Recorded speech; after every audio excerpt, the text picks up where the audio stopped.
जो हम इंतखाबी निशान अलॉट हो गया आपको? मैदान में उतर चुके हैं। देखिए, निशान के लिए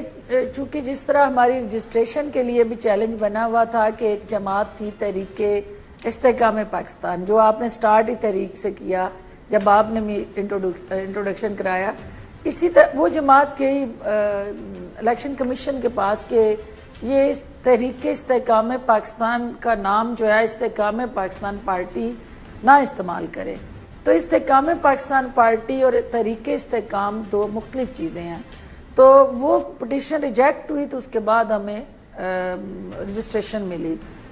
दूसरी अब निशान के लिए हम शाहीन का निशान मांग रहे हैं। तो शाहीन के निशान के जो पहले कस्टोडियन रहे हैं उनकी जमात चूंकि डिसॉल्व हो चुकी है और वो निशान जो है वो इलेक्शन कमीशन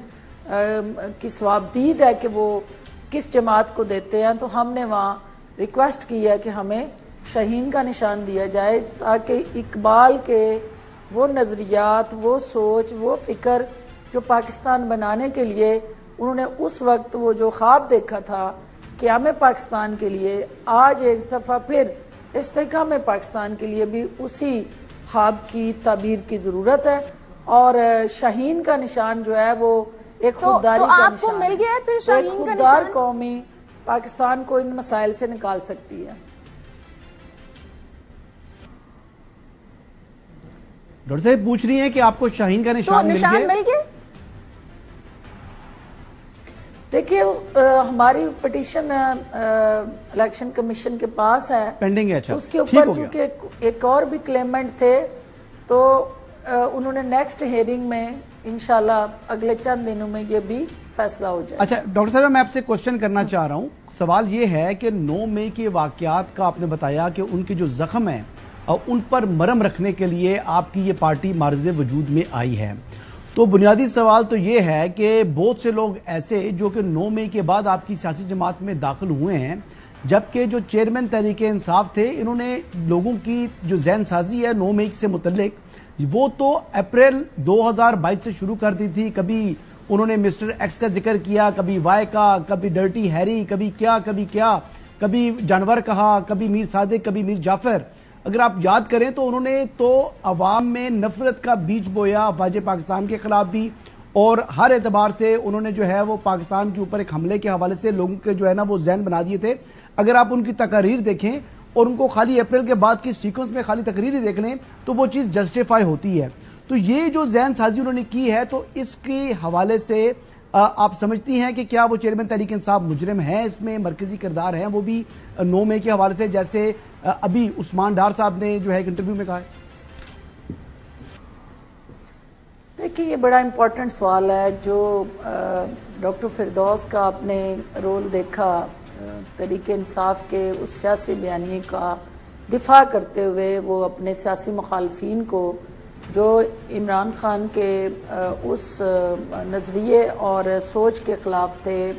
उनको जिस तरह ललकारा हमने और जिस तरह अड़े हाथों लिया, हमें किसी के साथ ना जाती दुश्मनियां थी और ना किसी के साथ कोई जाती अनाद था। सिर्फ और सिर्फ एक कमिटमेंट के साथ हम खान के साथ खड़े थे या चेयरमैन पीटीआई के साथ खड़े थे कि वो पाकिस्तान के लिए खड़ा है और वो पाकिस्तान की जंग लड़ रहा है। लेकिन आपने देखा कि जो ही उन्होंने अपनी तोपों का रुख जो है वो सियासी मुखालफीन की बजाय उन्होंने अफवाज पाकिस्तान और अस्करी अदारे और नेशनल सिक्योरिटी ऑपरेटर्स की तरफ किया, तो डॉक्टर फिरदौस उस मंजर से गायब थी, वो कहीं उनके साथ खड़ी नजर नहीं आई। क्योंकि हम पाकिस्तान के लिए सियासत कर रहे हैं। हम पाकिस्तान को इस वक्त जो एक तवानाई, ताकत, शनाख्त और ओवरऑल एक तरक्की और खुशहाली की जरूरत थी, हम सारे नए पाकिस्तान के ख्वाब लेके पीटीआई में गए थे और गले सड़े सिस्टम से निजात चाहते थे। लेकिन जो जिस काम के लिए इमरान खान साहब को वजीर आजम की कुर्सी मिली या अवाम ने दी और अवाम ने उनसे उम्मीदें लगाई, वो डी ट्रैक हो गए और उन्होंने अपनी सारी तवानाइयां, अपनी सारी पॉपुलैरिटी, अपना सारा जो पोटेंशियल था वो अदारों के खिलाफ इस्तेमाल करना शुरू कर दिया और वो उस कॉन्स्पिरेसी का हिस्सा बन गए। उन्होंने इनकलाब की बातें शुरू कर दी, اور پھر وہ غرور، تکبر اور الٹیمیٹلی ٹکراؤ اور تصادم کی جو سوچ تھی ان کی، وہ 9 مئی جیسے سانے کو انہوں نے جنم دیا، اور جس طرح سے وہ بیانیہ، زہر آلودہ بیانیہ نوجوانوں کے ذہنوں میں بھرا گیا، وہ الٹیمیٹلی اس تصادم کا باعث بنا۔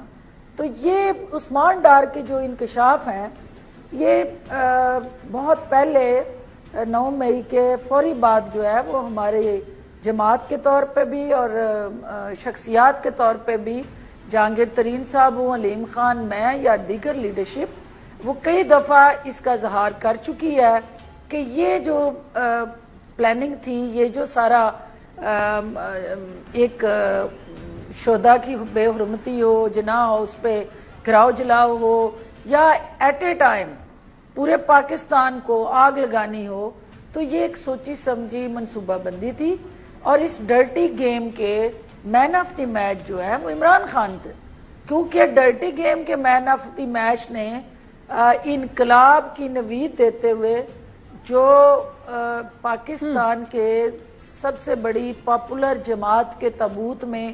کیل اس طرح سے ٹھونک دیا کہ اس کو جی ایچ کیو پہ چڑھائی کے لیے حکم دیا۔ اور جب جی ایچ کیو پہ حملے جو ہیں وہ تو دہشت گرد تنظیمیں کرتی ہیں، کبھی کسی سیاسی جماعت کو جتھے بنا کے دہشت گرد روپ دھار کے گراؤ جلاؤ کرتے ہیں، آپ نے دیکھا احتجاج ہوتا ہے، ٹھیک ہے آپ اپنا نقطہ نظر دیتے ہیں، لیکن اس طرح نفرت کے بیج بو کے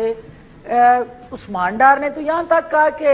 جنرل عاصم منیر کو عہدے سے ہٹانے کے لیے یہ سب کچھ کیا گیا۔ تو اٹ مینس کہ یہ کوئی ایک دم سے، وہ کہتی ہے نا کہ ایک شعر ہے کہ تاریخ کرتی ہے پرورش صدیوں، حادثہ ایک دم نہیں ہوتا۔ تو یہ جو مائنڈ سیٹ تیار کیا جا رہا تھا اس دن کے لیے، الٹیمیٹلی وہ ایک دم سے حادثہ نہیں ہوا کہ لوگ آئے اور انہوں نے جلاؤ گراؤ کیا، اس کے لیے بڑی ڈیپ روٹڈ پلاننگ تھی، اور بہت سارے ہمارے نادان ذہن استعمال ہو گئے۔